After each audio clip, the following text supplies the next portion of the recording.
이른 아침 시내 무료급식소 앞. 무료급식소 앞에는 이미 긴 줄이 늘어서 있었습니다. 김이 피어오르는 국 냄새가 골목 끝까지 번지고 허름한 외투를 걸친 사람들이 손을 비비며 자리를 지켰습니다. 그 사이 정장을 곱게 입은 한 노인이 줄의 맨 끝에 섰습니다. 그는 다른 이들과 달리 구두를 신고 있었고 어깨엔 값비싼 외투가 걸려 있었습니다. 사람들의 시선이 잠시 그에게 꽂혔습니다. 저 사람 혹시 한도윤 아니야? 뉴스에 나오던 부자? 설마 저런 사람이 왜 여기 줄을 서? 속삭임이 줄을 타고 번졌습니다. 노인은 들은 척도 하지 않고 두 손을 모은 채 천천히 발을 옮겼습니다. 그의 얼굴에는 피곤함도 부끄러움도 오만함도 없었습니다. 그저 묵묵히 기다리는 한 사람의 표정이었습니다. 안쪽 주방에서는 국자를 휘두르던 장미선이 그 모습을 보았습니다. 그녀는 잠시 손을 멈추더니 봉사자에게 눈짓했습니다. 아니, 부자가 공짜밥을 먹으러 오면 진짜 필요한 사람들은 어쩌라고. 그녀의 속삭임이 스테인리스 그릇 부딪히는 소리에 묻혔습니다. 한도윤은 식판을 받아들며 정중히 고개를 숙였습니다. 식탁에 앉은 그는 반찬을 하나하나 조심스레 덜었습니다. 음식을 남기지 않으려는 듯 천천히 숟가락을 움직였습니다. 주변에 눈초리가 모여들었지만 그는 끝내 시선을 들지 않았습니다. 그날 오후 젊은 기자 박세림이 그 장면을 찍어 SNS에 올렸습니다. 200억 자산가 무료급식소 줄에 서다. 기사는 폭발적인 조회수를 기록했고 댓글에는 조롱과 분노가 섞인 단어들이 쏟아졌습니다.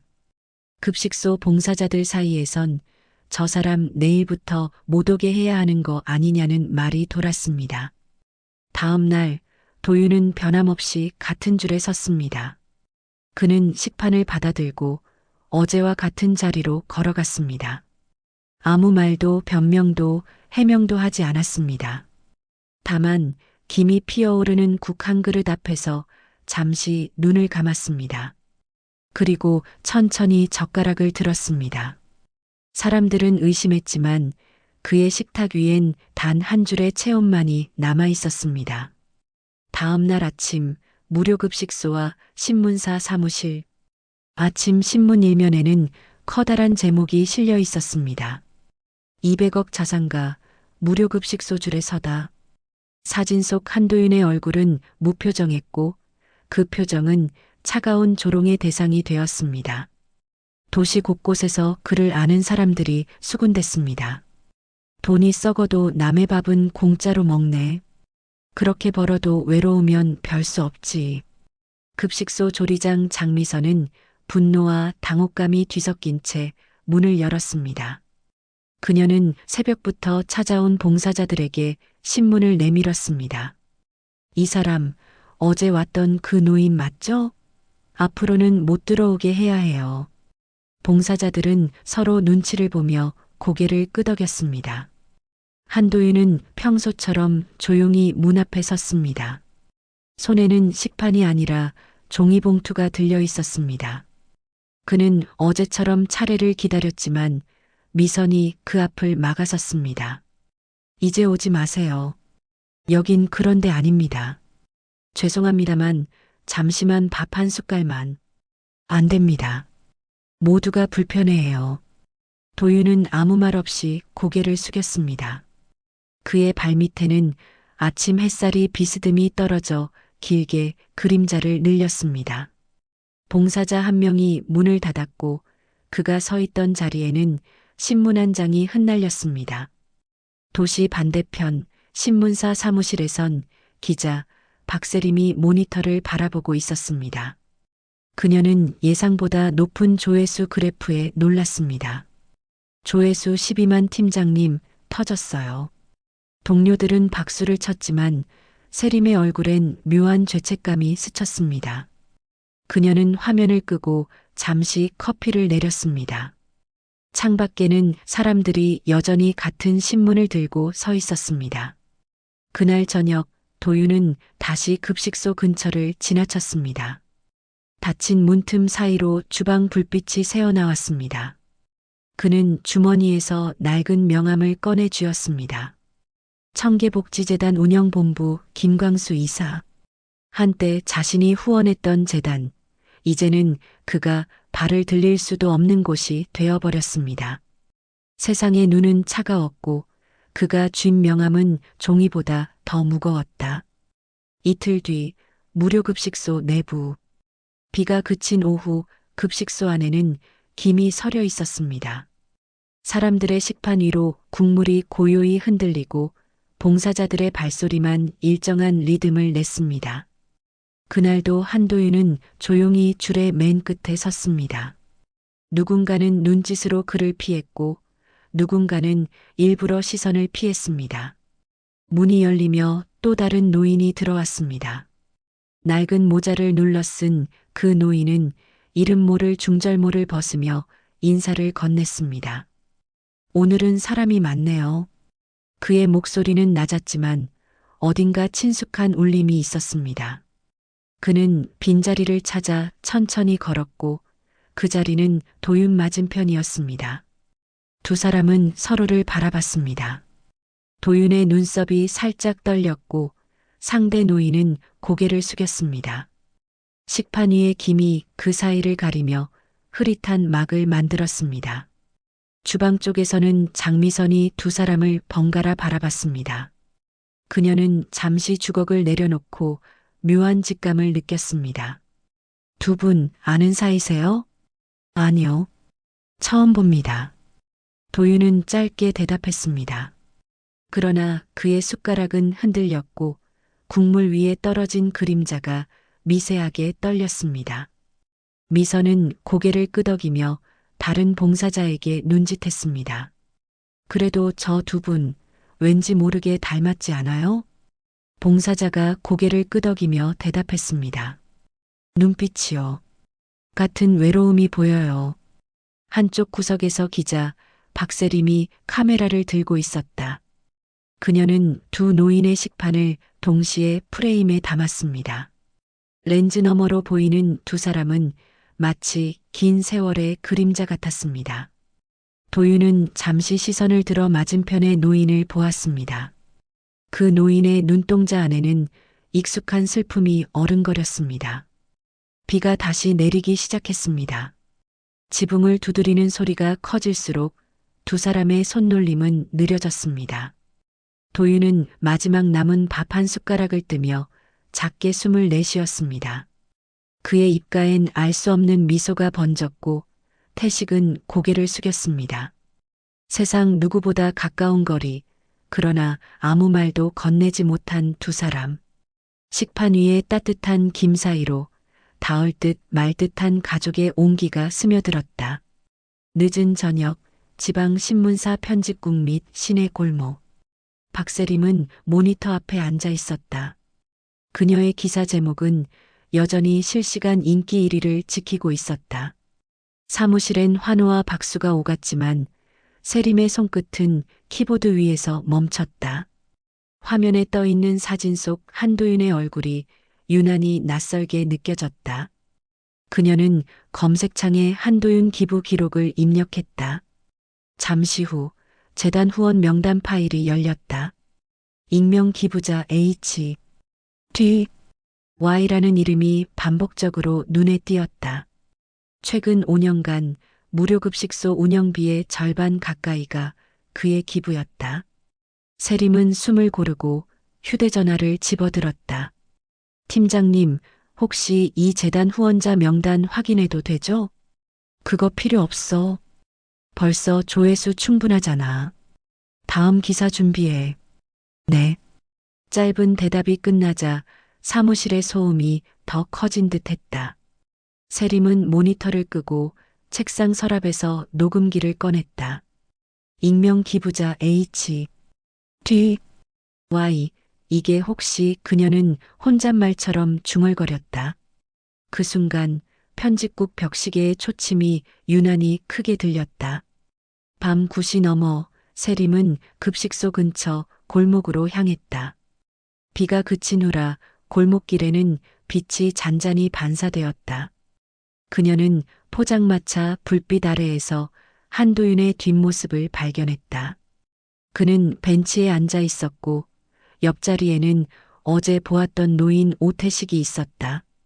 두 사람은 말없이 종이컵 하나를 나눠 들고 있었다. 세림은 그 장면을 카메라에 담았다가 멈췄다. 셔터를 누르려던 손이 떨렸다.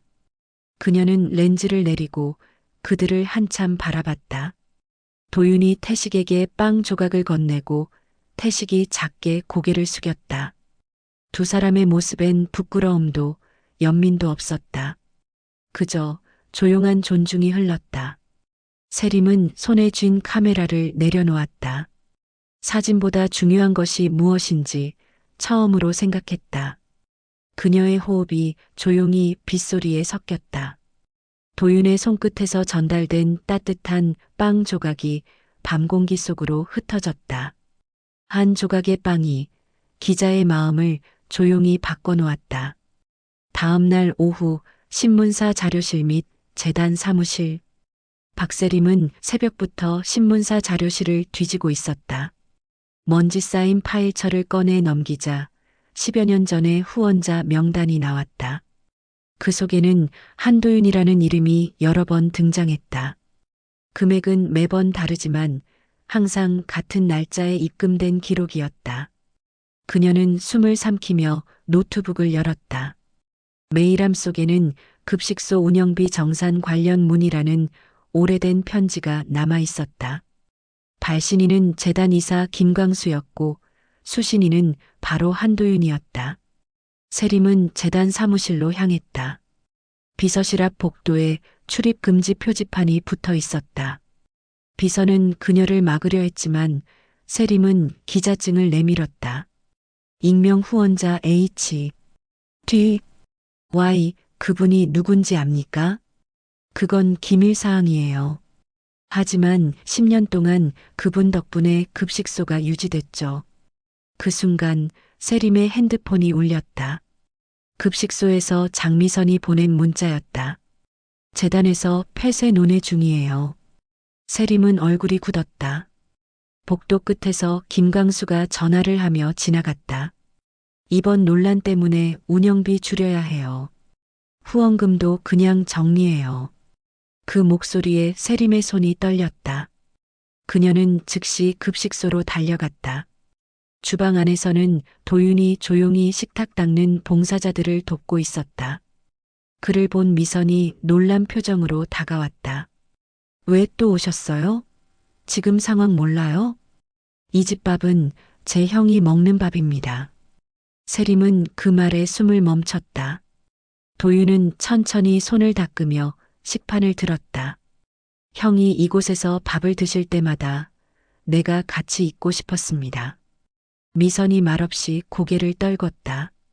세림은 카메라를 들었다가 다시 내렸다. 렌즈 너머로 보이는 도윤의 표정엔 오직 진심만이 남아 있었다. 숨겨온 사랑은 말보다 조용히 식판 위의 밥 알 사이로 드러났다. 재단 회의실, 그리고 급식소 내부. 이사회 회의실은 묘한 긴장감에 휩싸여 있었다. 탁자 위에는 회계 서류와 사진들이 빼곡히 펼쳐져 있었다. 언론 취재진 몇 명이 카메라를 들고 들어섰고 박세림도 그들 사이에 섞여 있었다. 김광수는 헛기침을 하며 자리에 앉았다. 이 논란으로 재단의 신뢰가 훼손됐습니다. 급식소는 일시적으로 문을 닫겠습니다. 그 말이 끝나기도 전에 문이 열렸다. 정장을 입은 한도윤이 천천히 걸어 들어왔다.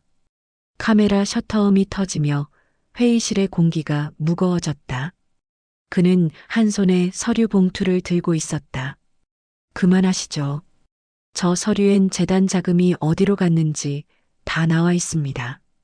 김광수의 얼굴이 굳었다. 도윤은 천천히 봉투를 열어 회계 내역을 내밀었다.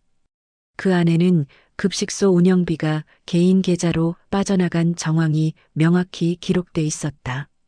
세림은 숨을 죽이고 카메라를 들었다. 김광수는 자리에서 일어나 손을 내저었다. 이건 조작입니다. 익명 후원자라니 증거라도 있어요? 도윤은 잠시 세림을 바라봤다. 세림은 카메라를 내리고 그의 곁으로 다가갔다. 제가 증인입니다. 한도윤 씨는 10년 동안 급식소를 후원한 기부자입니다. 회의실이 조용해졌다. 플래시가 터지고 사람들의 시선이 한도윤에게 집중됐다. 그는 잠시 숨을 고르고 부드럽게 말을 이었다. 저는 제 이름을 숨기려 했습니다. 왜냐면 제 형이 그곳에 앉아 있기 때문입니다. 순간 회의실의 공기가 멈춘 듯 했다. 미선이 눈을 크게 뜨고 세림은 손을 입에 가져갔다. 도윤은 이어서 말했다. 그 형이 저보다 먼저 이 밥을 먹으러 왔습니다. 저는 그 옆에서 같이 먹고 싶었을 뿐입니다. 그의 말이 끝나자 회의실은 정막에 잠겼다. 김광수는 얼굴이 하얗게 질린 채 고개를 숙였다. 세림은 조용히 녹음기를 껐다. 그녀의 눈가에는 알 수 없는 눈물이 맺혔다. 그날 오후 재단은 김광수를 해임하고 긴급 기자회견을 열었다. 익명 기부자 H. D. Y의 헌신과 봉사에 감사드립니다. 그 문장이 화면에 떠오를 때 한도윤은 이미 자리를 떠나 있었다. 그는 복도 끝 창가에 서서 조용히 바깥을 바라봤다. 노을빛이 유리창 너머로 스며들며 그의 어깨를 감쌌다.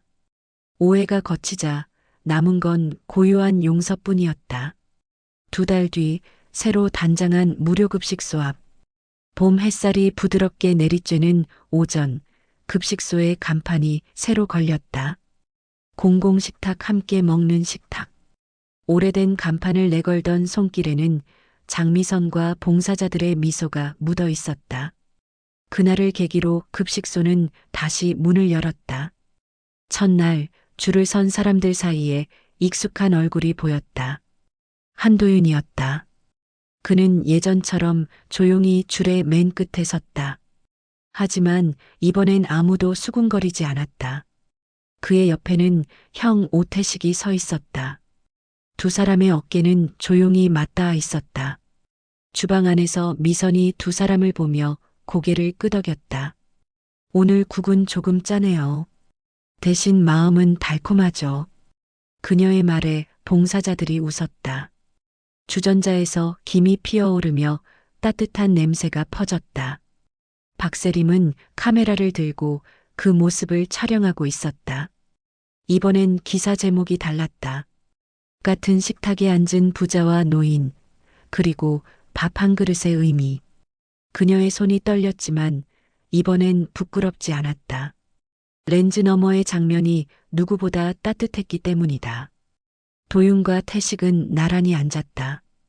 태식은 젓가락을 들다 말고 조용히 형제의 식판을 맞붙였다.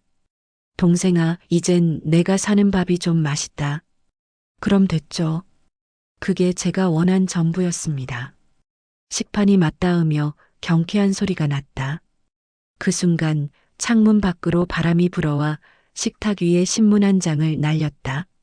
그 기사에는 한도윤, 10년의 익명 기부자라는 제목이 적혀 있었다. 신문이 공중에서 빙글 돌다 두 사람 앞에 내려앉았다. 도윤은 조용히 신문을 접었다. 그리고 옆자리의 아이에게 김이 나는 국을 건넸다. 할아버지, 왜 매일 줄 서요? 그래야 밥이 더 따뜻하거든요. 그의 대답에 아이가 웃었다. 노인들의 식판에서 나는 소리, 국 퍼내는 주걱 소리, 그리고 웃음이 어우러졌다. 카메라 렌즈는 서서히 멀어지고 화면은 따뜻한 색으로 번졌다. 공공식탁의 무늬 간판이 빛을 받아 반짝였다. 봄보다 깊은 온기가 한 그릇의 밥 위에 남아 있었다.